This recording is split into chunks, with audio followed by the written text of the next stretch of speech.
Buen día, todos y todas. Bienvenidos a esta nueva edición de Coloqueo, la número 72 de las conferencias en línea que se coordinan desde el Instituto de Cultura Puertorriqueña. Hoy tenemos una edición especial como parte de la campechada virtual dedicada a la memoria de don Abelardo Díaz Alfaro. Yo soy Pablo Luis Crespo Vargas y seré su moderador por el día de hoy. Para beneficio de nuestros seguidores, la conferencia está siendo grabada para luego ser colocada en el canal de YouTube del Instituto de Cultura Puertorriqueña. A la vez, se estará transmitiendo en el Facebook Live de nuestra institución. Nuestra conferencia está titulada Resistencia desde la ingenuidad, revisitando la narrativa de Abelardo Díaz Alfaro con el doctor Ricardo Rodríguez Santos. Buen día, Ricardo, ¿podemos comenzar? Buenos días a todos, seguro. Buen día a todos los que están presenciando esta actividad en este momento. Debía comenzar con un video de Calle 13, Hijos del Cañaveral, que todo el mundo conoce, pero los problemas técnicos lo han impedido. Pero el Hijos del Cañaveral, que ustedes deben conocerlo, tiene una frase en particular: somos un pueblo con dientes de leche. Y con ese pensamiento es que quiero iniciar mi exposición. Luego de la exposición, entonces, dialogaremos un poco y compartiremos preguntas y comentarios. Buenos días. Como parte de la celebración de la Campechada 2020, en honor a nuestro escritor Abelardo Díaz Alfaro, el Instituto de Cultura Puertorriqueña me ha invitado a exponer sobre su narrativa. Hablar de los cuentos de Abelardo es hablar de nosotros mismos, mirarnos en un espejo que devuelve una imagen opaca, deforme.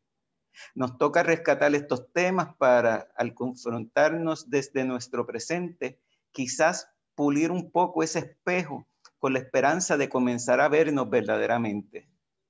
Hoy quisiera abordar la figura del jíbaro y comentar desde esa perspectiva algunos de los más leídos cuentos de Abelardo, todo como un humilde homenaje a su memoria.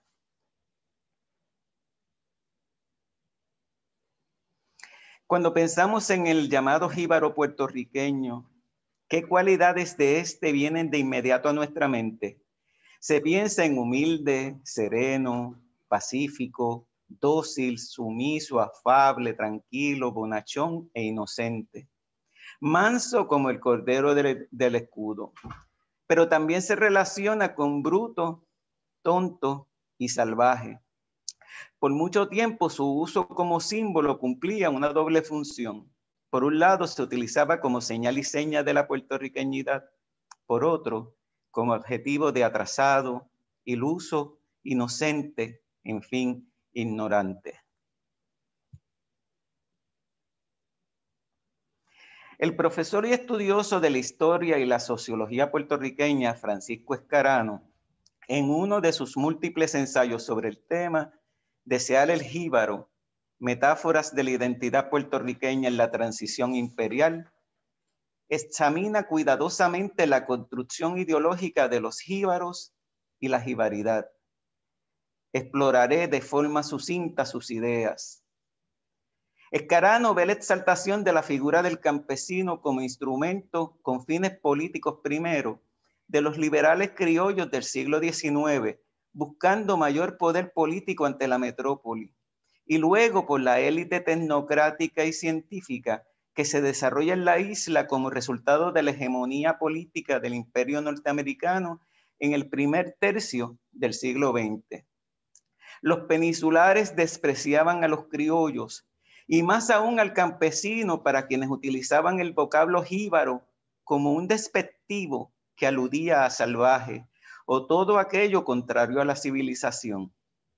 Incluso los comparaban con los indios Shuar de Ecuador, un grupo indígena miembro de los pueblos jíbaros, que son tribus amazónicas que viven en las cabeceras del río Marañón, conocidos por la costumbre de hacer cabezas reducidas. Los europeos usaban al Shuar como jíbaros con V o también con B. Esta palabra probablemente deriva de la ortografía española del siglo XVI de Shuar, pero ha tomado otros significados, incluyendo salvaje. Fuera del Ecuador, jíbaro ha llegado a significar rústico. El desprecio por el campesino se reviste, por motivos políticos, de una superficial capa positiva. Y ya para 1812 y 1823, aunque incluso desde el siglo anterior, se podía hablar de dos visiones: un jíbaro salvaje y uno depositario de la mayor autenticidad puertorriqueña.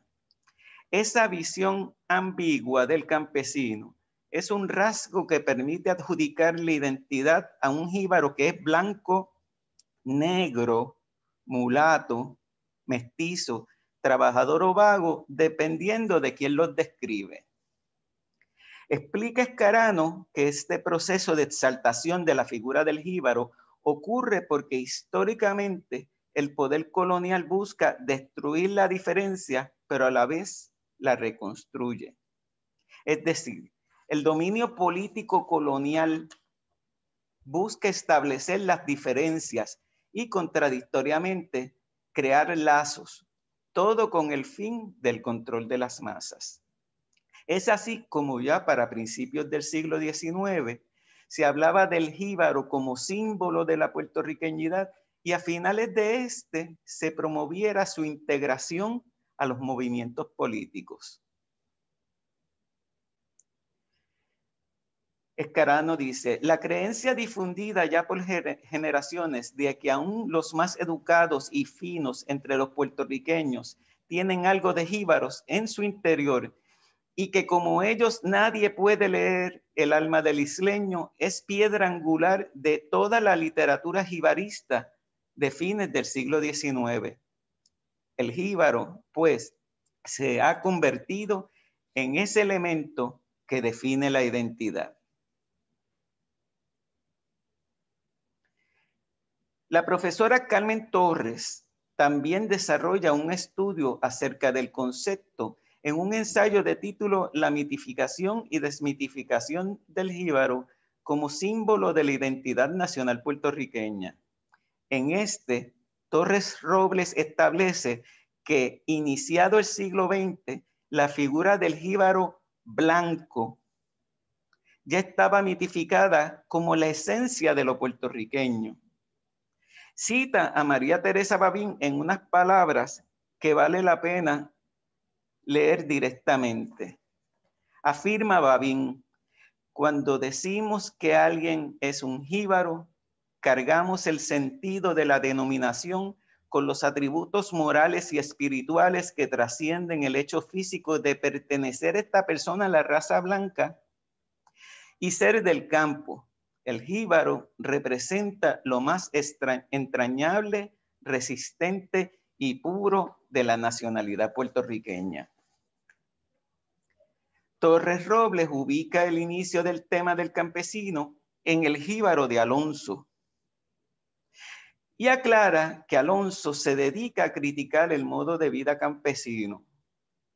Sin embargo, y tal como lo señaló Escarano, les atribuye a los escritores decimonónicos la creación del mito del jíbaro como ícono de la nacionalidad puertorriqueña.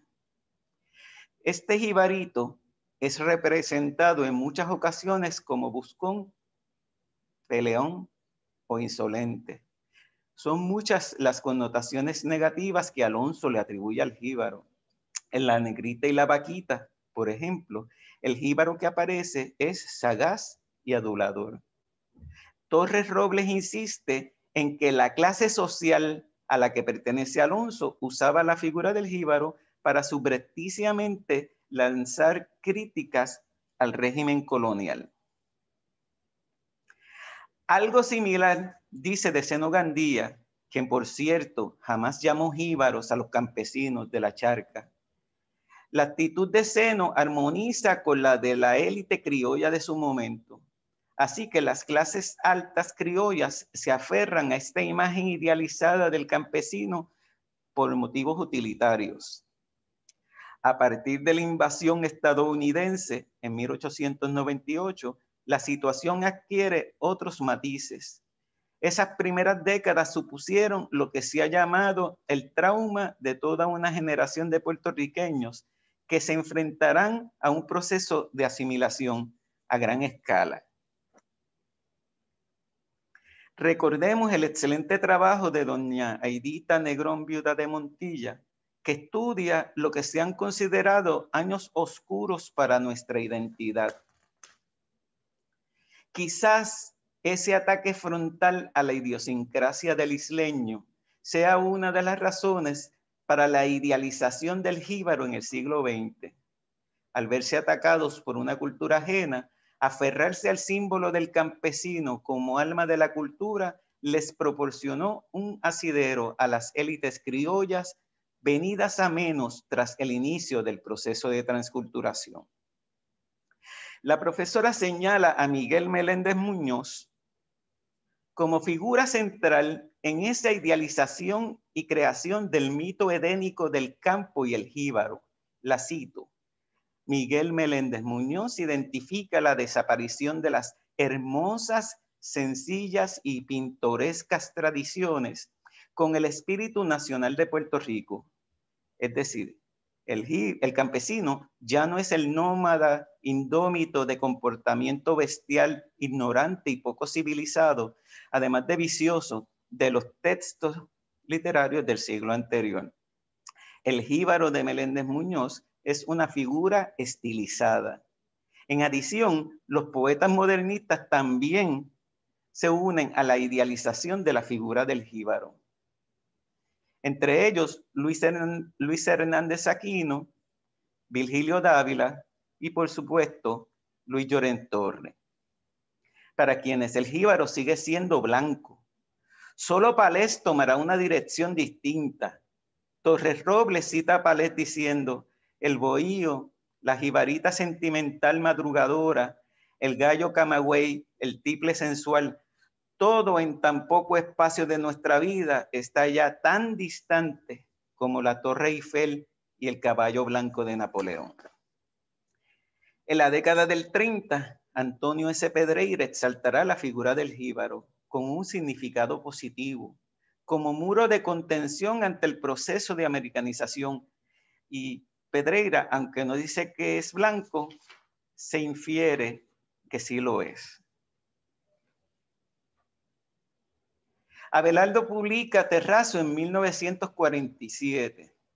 Hoy me acerco a la figura del personaje jíbaro en algunos de sus cuentos más representativos. Para auscultar su construcción y las preguntas saltan a la vista. ¿Idealiza Díaz Alfaro al campesino? ¿Continúa con la tradición de representar lo blanco? ¿Qué carácter lo define? ¿Representa Díaz Alfaro la imagen del jíbaro, como mencioné al principio, tonto, humilde, sereno, pacífico, dócil, sumiso, inocente, manso como ese cordero del escudo, pero también bruto y salvaje? Hablemos un poco de algunos conceptos relacionados al desarrollo del carácter: inocencia e ingenuidad. En su ensayo, La retórica de la ingenuidad, la doctora Stephenel estudia el concepto de la ingenuidad. Dice que una característica del hombre ingenuo sería aquel que más fácilmente se deja seducir por el poder del logos. Y estudia el significado etimológico peyorativo que se les asocia y se les ha asociado a los seres humanos a lo largo de la historia. Esa definición tradicional acerca mucho los conceptos de inocencia e ingenuidad. De hecho, se han usado indistintamente. El ingenuo, el cándido, es el que dice la verdad libremente, pero que por su incapacidad en reconocer los peligros y la maldad de los hombres se deja entusiasmar y o engañar, embaucar o manipular e influir en sus decisiones. Recordemos que esta es la parte tradicional del concepto. El cándido, desde esa perspectiva, se ve como una persona maleable. ¿Cómo se llama vuestra merced? Siempre me han llamado el ingenuo. En Inglaterra me confirmaron el nombre porque soy un hombre cándido que dice siempre cuanto piensa y de la misma forma hago siempre todo cuanto deseo hacer. de Voltaire.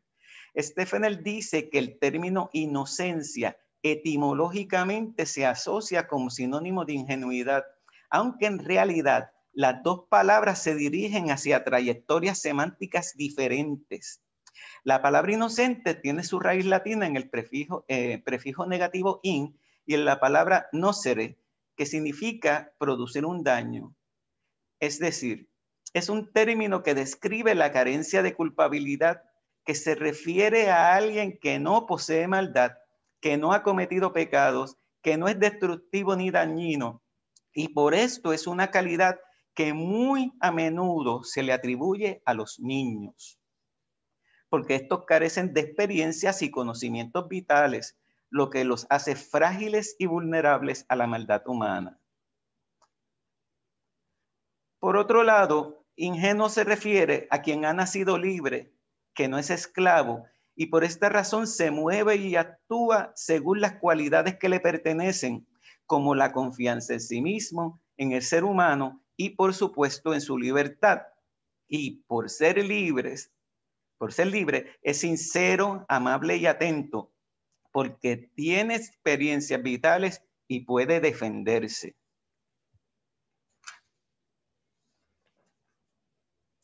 El ingenuo puede utilizar la inocencia y actuar como un inocente. Lo contrario, sin embargo, no es posible.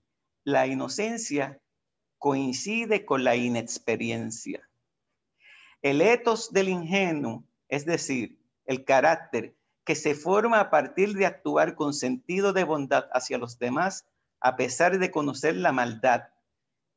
Este carácter lo desarrollan lo que la autora llama las ingenuitas, que es la suma del emisor, orador y el ethos. La ingenuidad se define como una herramienta que permite desarrollar un ethos que sea el más auténtico posible, que refleje el lado verdadero de quien produce una relación comunicativa.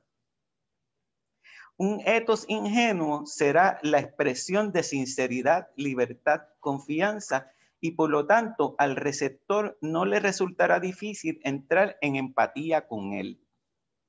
El desarrollo del ethos a partir de la ingenuidad incide en el desarrollo de un pathos, es decir, produce un individuo confiable que inspira confianza. La ingenuidad, la sencillez y la interpretación verdadera de la esencia de las cosas hacen que el pathos también llegue a despertar la compasión, que genera un influjo afectivo y muy fuerte. La ingenuidad es una actitud natural por el hecho de que se puede asociar con la confianza, la buena intención y la bondad.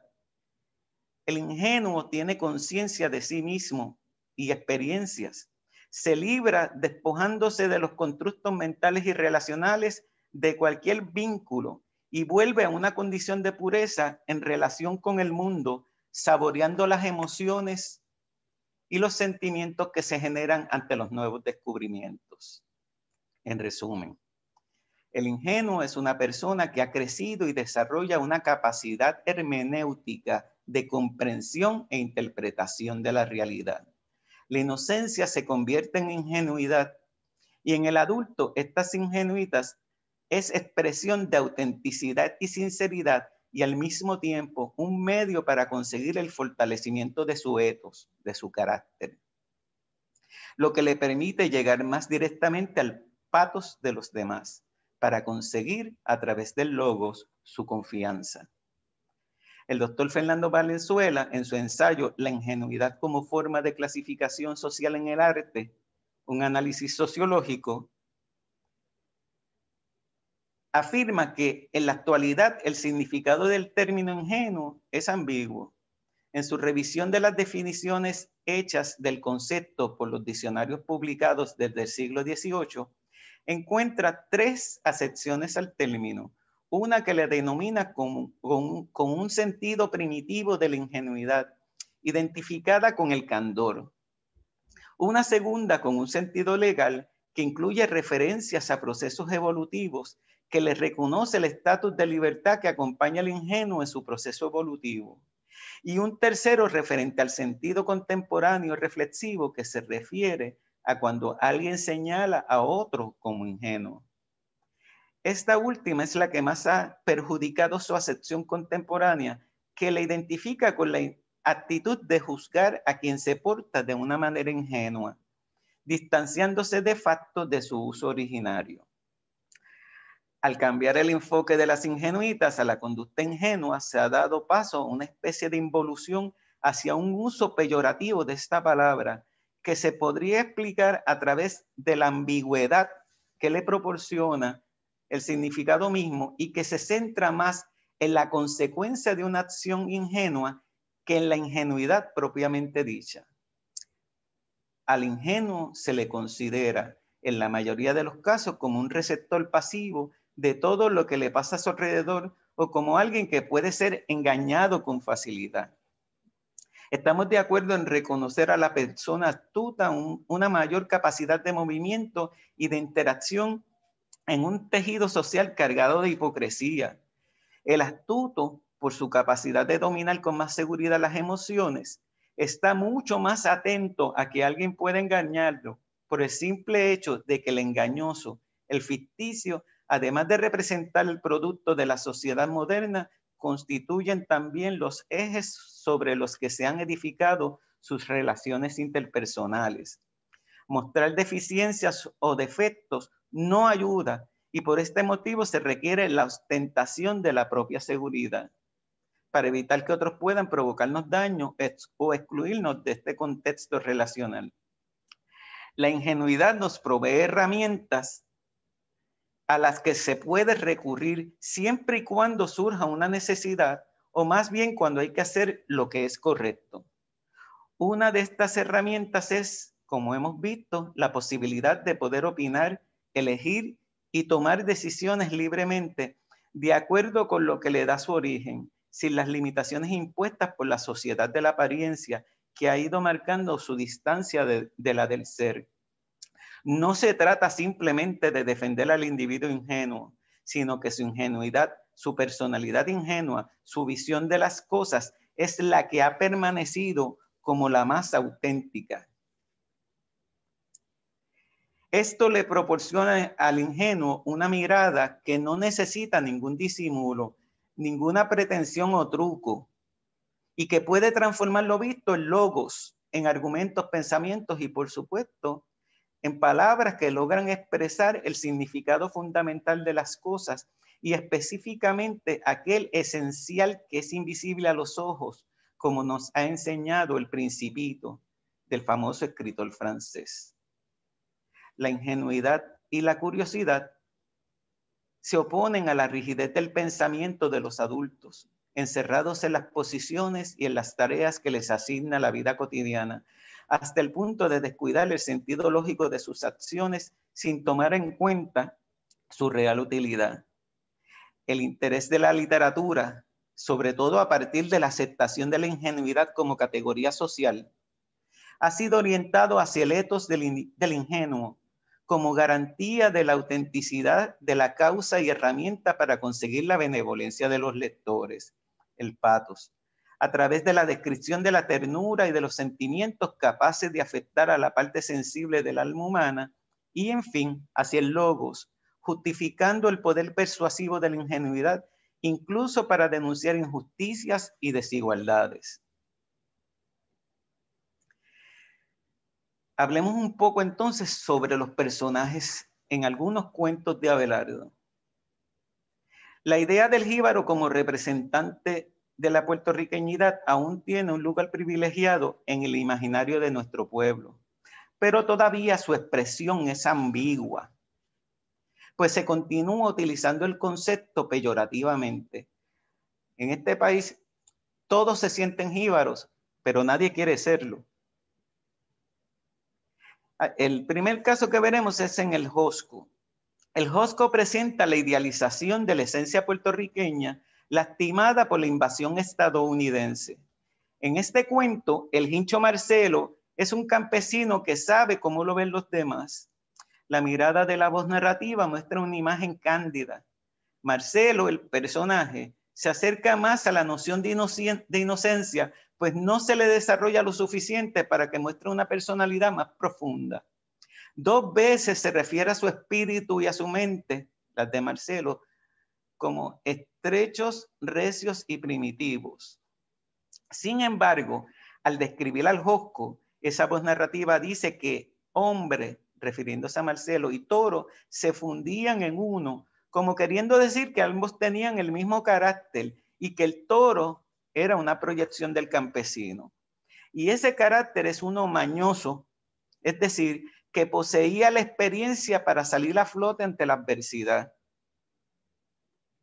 Hombre solitario, hecho la reyelta de la alborada, veía en aquel toro la encarnación de algo de sombría, de su descontento, de su espíritu recio y primitivo. Y toro y hombre se fundían en un mismo paisaje y en un mismo dolor. Don Leopo es el personaje que expresa esa visión del campesino tonto, vulgar y atrasado. En un momento de la lectura dice, y vi al Hincho luchar en su mente estrecha, recia y primitiva con una idea demasiado sangrante, demasiado dolorosa para ser realidad. Es decir, en este cuento, Díaz Alfaro muestra esa figura inocente del jíbaro, pero a su vez dibuja una actitud más ingenua, según la hemos definido aquí, en la caracterización del toro. Parecería plantear que quizás este jíbaro atrasado no lo es tanto. Una vez sucede el encuentro entre las bestias, los jíbaros refuerzan la idea de que el Josco tiene el carácter necesario a pesar de las circunstancias. Ellos dicen, el blanco es más grande y tiene más arrobas, y el Hincho con rabia le ripostó, pero el Josco tiene más maña y cría. Y el mismo Hincho Marcelo le grita, toro jaiba, toro mañoso, toro de cría. En Puerto Rico, la palabra jaiba se ha usado para describir una persona astuta que usa personas o situaciones para obtener un beneficio social. Así que, si planteamos la idea de que toro y jíbaro comparten una misma alma, entonces Díaz Alfaro sugeriría un carácter campesino no tan inocente, sino más bien ingenuo, en el sentido en que hemos definido el mismo, no uno peyorativo, sino aquel en el que un ser libre utiliza su ingenio para defenderse, para resistir. Tal exposición consigue involucrar al lector en ese pathos virtual y éste llega a sentir ternura ante el animal y el personaje. Por la misma línea va el cuento de Santa Clova la Cuchilla. De hecho, el preferido de todos nosotros.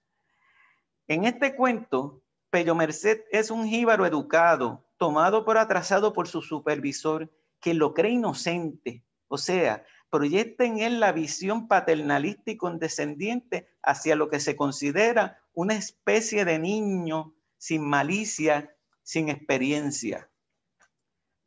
Pello, sin embargo, no es tonto, conoce la realidad mejor que el maestro joven, pero utiliza su ingenuidad como muro de resistencia y no pretende pasar por listo.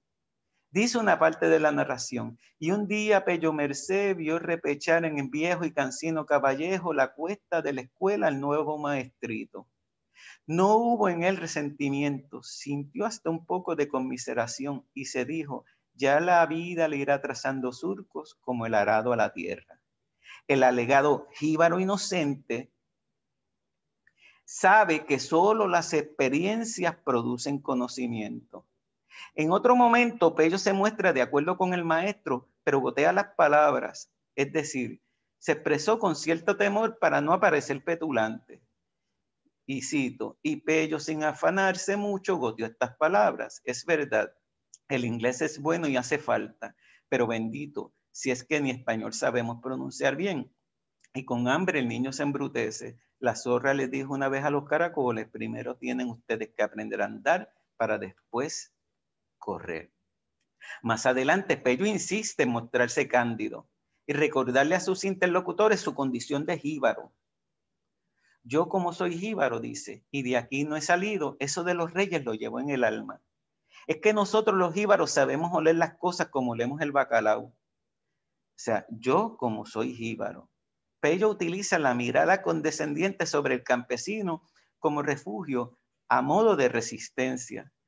Aunque la voz narrativa vuelve a mostrar esa presencia de la inocencia que se le atribuye al jíbaro, cuando dice, Pello, que a la sazón se había detenido en el umbral de la puerta que dividía los salones, a su vez se imaginó otro cuadro, un jíbaro hincho y viejo montado en una yagua arrastrada por unos cabros.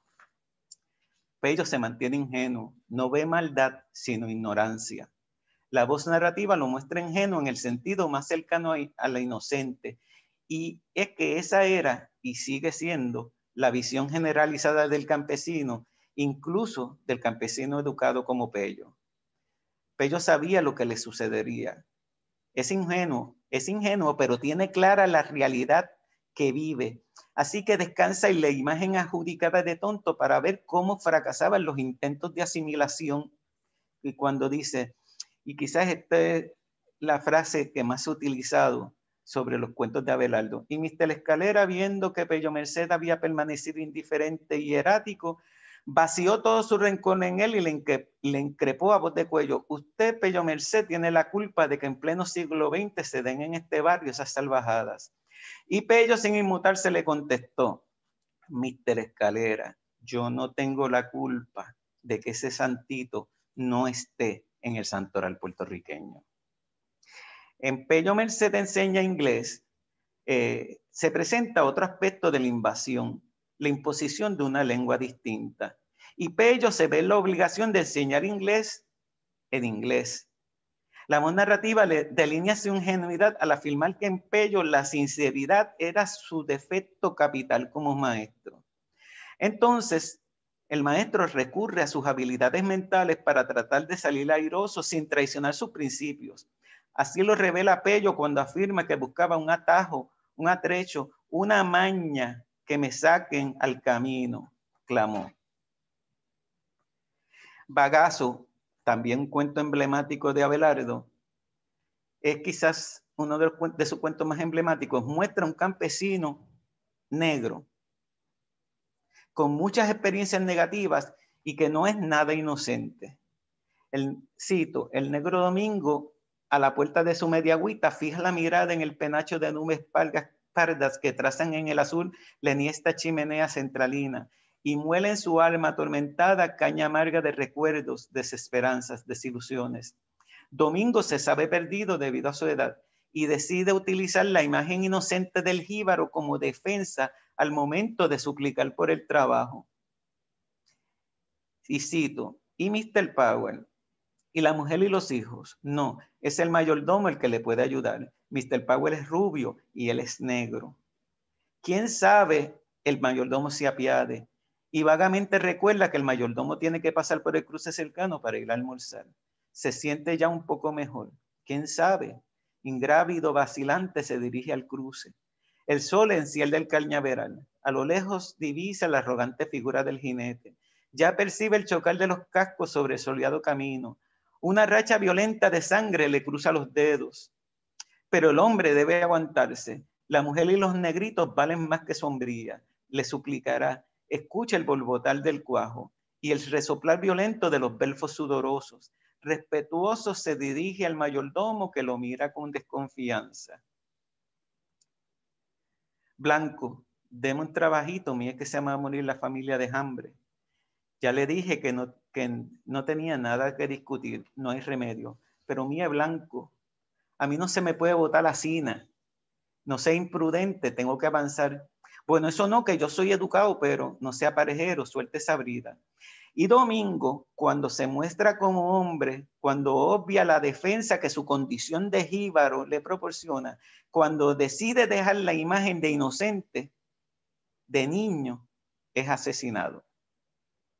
Ciertamente, el imaginario puertorriqueño define un campesino que dista de la realidad histórica, tanto en términos raciales como en el desarrollo de su carácter. Este jíbaro, tema recurrente en nuestra literatura, es una figura de múltiples y variados tonos, desconocidos por muchos, quizás por el deficiente sistema de educación o quizás porque una imagen de blanco e inocente sea la mejor herramienta para mantenernos donde estamos. Pero Abelardo, como otros antes y durante su vida, muestra lo que entiende es la esencia puertorriqueña, aunque, como se ha expuesto someramente, va más allá de la mera idealización. Él muestra una realidad del jíbaro puertorriqueño que no es blanco y mucho menos inocente. Sus personajes intentan sobrevivir a una realidad avasallante y cruel que no les permite vivir dignamente. No obstante, sí los muestra con carácter, un carácter ingenuo al que le reconocemos la bondad, pero que no es tonto ni ignorante, sino inteligente, no astuto, porque eso implicaría cierta maldad. Abelardo muestra un campesino bueno que se defiende, que resiste, claro, pero es que es sincero y honesto. Creo que eso distingue los cuentos de Abelardo. Estos logran crear vínculos de afecto entre el lector y campesino y quizás de alguna manera nos identificamos. Entonces termino con la pregunta de la canción Hijos de Cañaveral de Calle 13. En uno de sus versos dice: somos un pueblo con dientes de leche. Y yo pregunto, ¿somos un pueblo con dientes de leche? Pienso que ni el Hincho Marcelo, ni Pello Mercé, ni el Negro Domingo son inocentes. El trabajo literario de Díaz Alfaro, como se ha expuesto, va más allá de demostrar un campesino salvaje o un campesino que vive en el Edén. Abelardo revela un poco más de nuestra psicología de pueblo colonizado y de alguna manera nos invita a verlo más de cerca. Aún queda mucho por estudiar del ideario campesino. Ya Abelardo nos ha trazado posibles rutas. Debemos seguirla. Nos urge. Muchas gracias a todos. Y podemos, Pablo, entonces pasar a una sección de preguntas. Excelente, Ricardo. Magnífica exposición, excelentísima. Te agradezco un millón por estar hoy con nosotros. Quisiera leer un comentario de nuestra amiga y escritora Ana María Fuster Lavín, Sí. que dice: Bagazo es uno de mis cuentos favoritos de siempre. Es doloroso y poético, con dignidad, a pesar del triste final del Negro Domingo. Bagazo es mi favorito de Abelardo. Comentarios, Ricardo. Ahí se me quedan muchas cosas afuera porque no comenté sobre todo específicamente también la cuestión del tiempo. Mi cuento favorito, sin embargo, es Santa Clova la Cuchilla. Y yo estuve 32 años en el Departamento de Educación y no hubo un solo diciembre que yo no asignara Santa Clova la Cuchilla a los estudiantes para hablarles sobre las costumbres y las tradiciones. Tengo que decirlo porque es parte del proceso. Para prepararme para la exposición, que pensé en la figura del jíbaro, esa figura de ese jíbaro blanco idealizado que sabemos pues que no es exactamente así, pero esto es un tema complejo, no es nada sencillo. Pues ese campesino al que todos se amarran, pero que nadie quiere ser. Es interesante el asunto porque sí, o sea, ese soy yo, pero yo no quiero serlo. Porque se sigue usando despectivamente como un insulto. Mira, jíbaro. O para menospreciar, mira, jibarito. Sí. Y entonces nos lleva a la confusión. Esto es parte del problema, porque el currículo del Departamento de Educación siempre ha estado blanqueado y hay muchas personas como la compañera Yolanda Arroyo Pizarro que insiste, debemos, no sé cuál es la palabra exacta que ella usa, ennegrecer, oscurecer el currículo de lo que nos hemos encargado, por lo menos yo en las oportunidades que tengo de literatura puertorriqueña siempre trato de irme por una explicación mucho más amplia de esa simplista del jíbaro aplatanado, que lo mismo dicen de los taínos. O sea, esa idea, y me llama la atención porque entonces al tener que leer sobre la ingenuidad y la inocencia, pues uno se pone unos espejuelos distintos para leer a Abelardo. Y ciertamente Abelardo hace un trabajo distinto al que hacen muchos de su época. Podríamos hablar de Emilio S. Belaval. Belaval tampoco idealiza al campesino, muestra todo lo feo.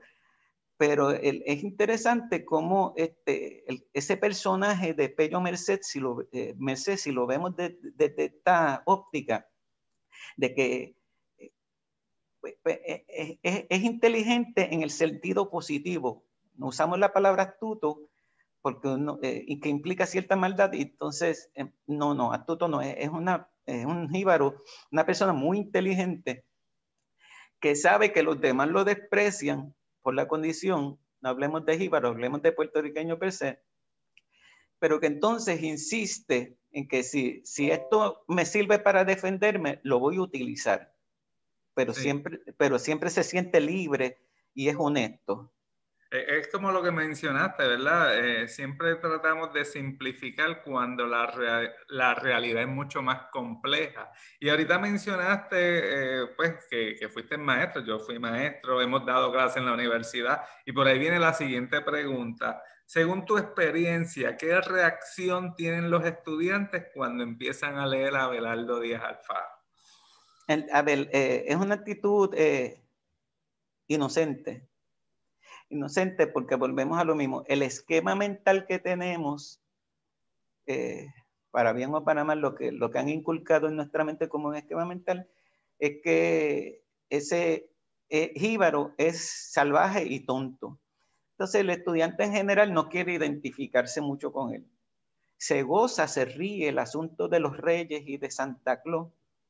Hay estudiantes que se han reído a carcajadas con el asunto, pero le toca a uno como maestro entonces llevarlos a pensar sobre las circunstancias que están alrededor.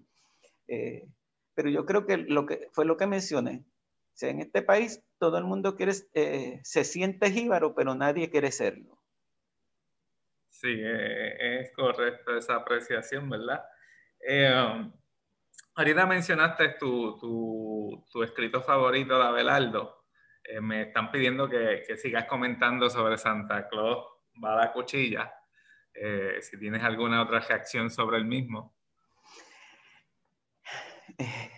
Eh, todo es parte de ese proceso de americanización que mucha gente, más de los que quisiéramos, ignoran. La realidad es que yo me vine a enfrentar con todo lo que tiene que ver con el proceso de americanización, por ejemplo, del siglo XX, cuando empecé a estudiar allá en los años 80 con don Ricardo Alegría en el Centro de Estudios Avanzados, porque no tenía idea, porque en la escuela pública, y yo le he comentado muchísimo, excepto algunos maestros valientes que generalmente son los maestros de historia. Los maestros sí, son los maestros valientes. No se enseña ni el siglo XIX ni el siglo XX. Entonces, ¿cómo podemos formarnos una idea de nuestra personalidad real, de nuestra idiosincrasia, que no es algo fijo, escrito en piedra, como nos han querido enseñar, sino que es algo que está en constante evolución y desarrollo? Pero no tenemos el conocimiento y las experiencias, lo único que tenemos es la literatura. Así que ese de alguna manera es una gran aportación de don Abelardo, siempre recordando que obviamente lo estamos leyendo desde el siglo XXI, y leyendo todas estas cosas, me preguntaba qué visión tenía en aquel momento, en los años 40 y 50, Abelardo, realmente. Si realmente lo que yo estoy leyendo ahora es lo que él tenía en mente, porque yo soy de los que piensa pues que esa distancia hace que se pierdan algunas cosas. Yo leo desde mi perspectiva, desde mis experiencias, y quizás no era lo que él tenía en mente en ese momento. Y como te dije, todos los años insistiendo en Santa Claus va a la cuchilla, porque es un modo de confrontar al estudiante consigo mismo. ¿Y tú quién eres? ¿Y quiénes somos nosotros? ¿Pero qué te gusta más? ¿Y por qué se ríe el maestro? En realidad, ¿qué te puedo decir? El proceso histórico y educativo del siglo XX de los puertorriqueños ha sido muy triste por las circunstancias históricas políticas que no debería decir que todos conocemos. Los que están observando esto probablemente sí lo conozcan, pero es más desconocido entre el pueblo en general de lo que quisiéramos nosotros. Sí, mira, me está bien interesante, mencionaste lo de los maestros de historia, yo soy maestro de historia. Pero también soy creyente de que dentro de esa historia, la literatura, los cuentos de Abelardo y de otros escritores, son una representación de una época que la estamos viendo a la distancia en este momento, pero que pues fuera real, fueron situaciones reales y más.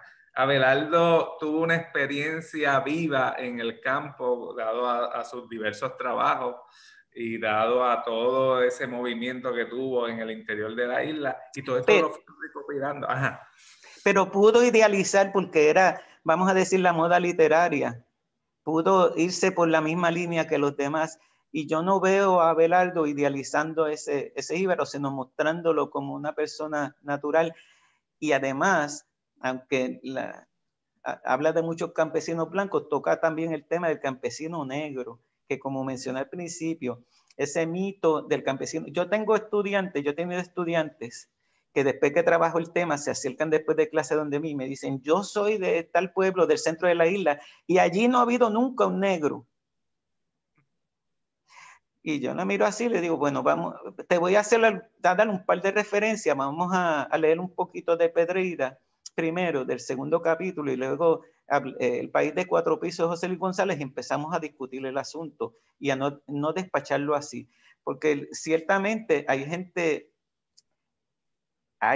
que sigue insistiendo que los campesinos son blancos y quizás pues tienen sus motivos o tienen sus razones, pero el asunto racial es más complejo y ya el maestro José Luis González, que yo tuve la fortuna de conocerlo personalmente, trabajaba mucho con este tema. Esto es complejo, esto no es cuestión del color de la raza per se, que es lo que los estudiantes no entienden. Yo no soy blanco y todos me miran. Me miran, y este por dónde viene. Yo no soy blanco. Yo tengo la piel clara. Blanco es otra cosa. Para entonces ponerlos a pensar, a desarrollar ese asunto. Y es bien importante, como dije, de las aportaciones de Abelardo, no solamente mostrar ese carácter que desarrolla la empatía con el lector, por eso le cogemos tanto cariño. Y yo estoy seguro que el estudiante promedio recuerda más a Pello Merced que a los personajes de Belaval, por ejemplo, en los cuentos para fomentar el turismo, porque logra desarrollar esa ternura y el pathos, esa empatía con nosotros, y además pues abre ese espectro, esa paleta de colores que en el fondo es lo que realmente nos define a nosotros como puertorriqueños, aparte claro de la cultura que tenemos. Aquí a mí alguien me insultó una vez porque yo repetí lo que dijo José Luis González, nosotros tenemos la piel clara pero vivimos como negros. Ok. Ahora que tú mencionas a Pello Merced, ¿verdad? ¿Cuántas veces los que somos maestros hemos sido Pello Merced? Sí. Por parte de los supervisores que nos subestiman.